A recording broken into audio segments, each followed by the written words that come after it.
ഈ നഞ്ചങ്കോട്ടയിൽ ആരുടെയും കണ്ണീരൊപ്പാൻ വന്നതല്ല ഞാൻ. പക്ഷെ കരയിക്കുന്നവൻ്റെയൊക്കെ തല ഞാൻ അടിച്ചു പൊളിക്കും. ഞാനിവിടെ കുറച്ച് നാളുണ്ടാവും.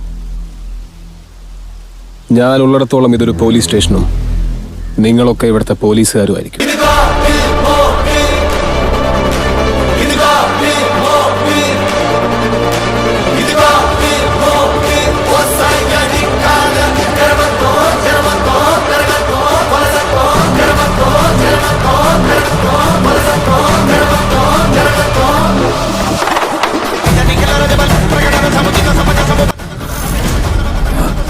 വരത്തന്മാർക്ക് വിലയിട്ടപ്പോ നിനക്ക് തെറ്റിപ്പോയാ മതി.